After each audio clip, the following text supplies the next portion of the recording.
In 1934, on the heels of the end of Prohibition and during the recovery period of the Great Depression, Massachusetts legalized pari-mutuel wagering.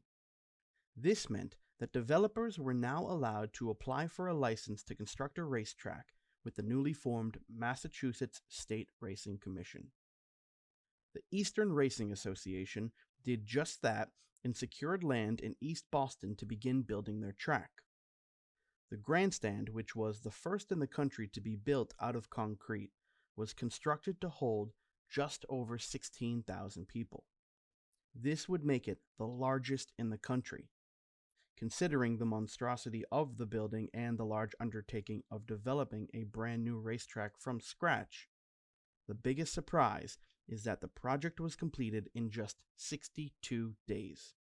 As a result, on July 10, 1935, Suffolk Downs opened its doors and would go on to play host to some of the biggest names the sport of kings had to offer.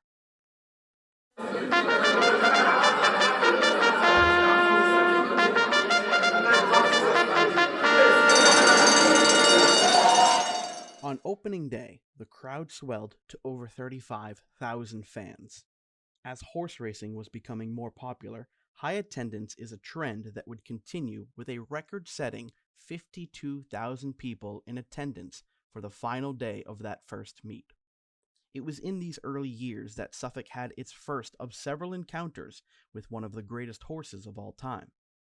In June of 1936, Seabiscuit ran around the East Boston Oval, going off at 12-1 and winning the race by a length and a half.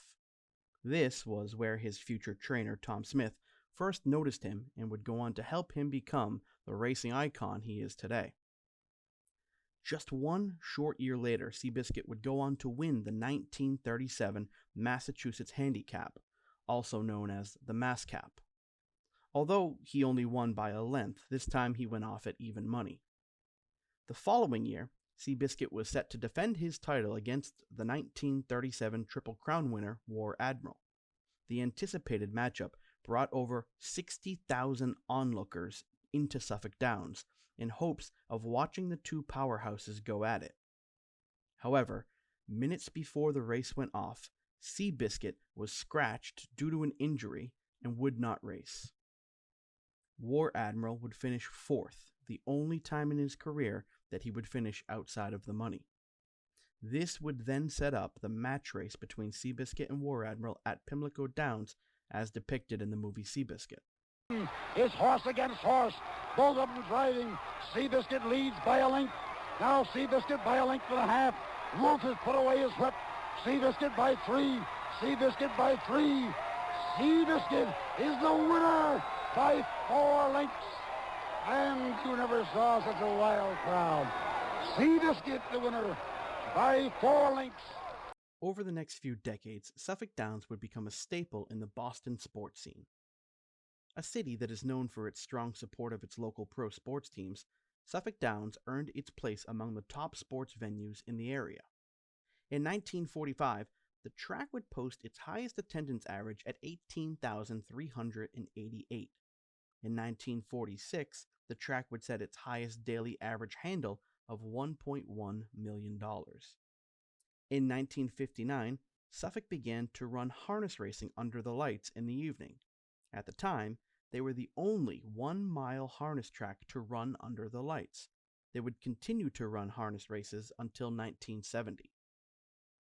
In the late 1960s, Suffolk saw its first major renovations under new owner and former baseball executive Bill Veeck.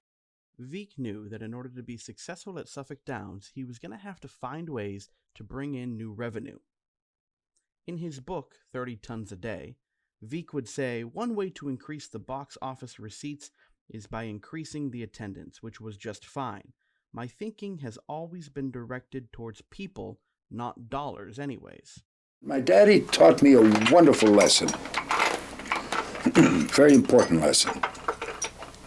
When I was about 10, 11 years old, I guess, in the ballpark, and a Sunday doubleheader, and I was waiting for him to drive us home.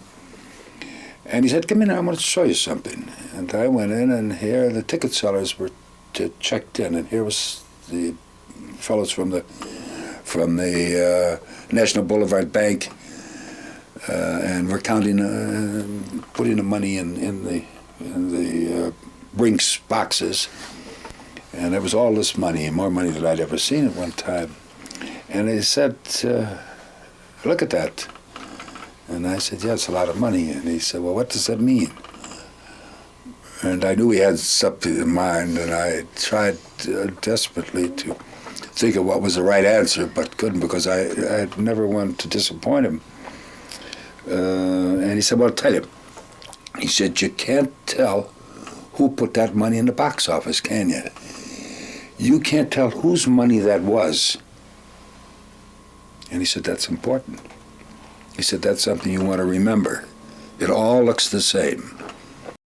Under Veek's management, the track would attempt to bring in new patrons and gain notoriety with creative and innovative marketing ideas other than horse racing to entertain guests. Veek was also known for challenging a Massachusetts state law that prohibited children from attending the track. So, if like me, you were first introduced to horse racing as a child by going to the track, you can thank Bill Veek. In 1966, the track would even play host to the last Beatles concert the New England region would ever see. In 1986, Ogden Corporation sold the track to Belle Isle Limited, led by Buddy LaRue. In 1987, LaRue threatened to close Suffolk Downs unless the state granted financial concessions to the track. In 1988, the state legislature gave LaRue the concessions he asked for, which allowed racing to continue through the 1989 season. LaRue, however, made it known that he would allow the track's license to expire after the concessions expired, under the premise that racing was no longer profitable. It was announced on December 30th, 1989, that the track would be closing for good. Races were scheduled for the following day on December 31st. However, track management canceled that card out of fears of vandalism. Between 1990 and 1991, there was no racing at Suffolk Downs. Give me 2. All right. Dealer takes 3. I'm in for 5. I'll see your 5. Raise you 10. You're bluffing. Me? Never. I've got 2 pair. How's 3 aces? If you think this is how to bet on a horse, come to Suffolk Downs. We'll show you how to really bet on a horse. Post time at lunchtime. Come out and horse around. In May of 1991, Sterling Suffolk Racecourse LLC, headed by James Mosley and John Hall, leased the track from Belle Isle for $8.5 million. The group then spent 7 months upgrading and remodeling the track. On January 1st of 1992, racing resumed at Suffolk Downs in front of a crowd of 15,000 people. The track underwent further renovations in 1993, including a new mutual system, a newly constructed clubhouse video lounge, a tribute to MassCap winners in the grandstand, and a new racing strip. Over the next decade, Suffolk would once again emerge as a premier sports venue in the greater Boston area. The new ownership group worked hard to revive the glory days of this once top-tier racing venue and would eventually bring back its premier race, the MassCap, in 1995. On November 22, 2011, Governor Deval Patrick signed the Expanded Gaming Act. This was legislation designed to provide significant benefits to the Commonwealth by advancing job creation and economic development. The Gaming Act allowed for up to 3 destination resort casinos located in 3 geographically diverse regions across the state, and a single slots facility competitively awarded for just 1 location statewide. Suffolk Downs competed with Wynn Resort's plan for a resort in Everett, Massachusetts. Following the approval of Wynn's proposal in September of 2014, it was announced that Suffolk Downs once again would close. However, owners did try to keep racing alive, and limited live racing returned over the next 5 years, with Suffolk Downs only racing a handful of days each year. In March of 2017, the track's owners agreed to sell to HYM Investment Group, a Boston real estate developer. The last horse to cross the finish line in the final live race at Suffolk Downs was Colonial Front on June 30th, 2019. At one time, Massachusetts had 7 different thoroughbred tracks all racing. Suffolk Downs was the last one standing and played host to memorable horses like Skipaway, Riva Ridge, Whirlaway, and Cigar. As a matter of fact, on Cigar's campaign to tie Citation's record of 16 wins, which was the longest winning sequence for a major American stakes horse, Cigar would win his 8th and 15th consecutive race at Suffolk Downs. In June of 2023, a performance venue known as The Stage at Suffolk Downs opened inside the racetrack with a capacity of 8,500 people. The first building of the redevelopment is expected to open in spring of 2024 with 470 apartments for rent.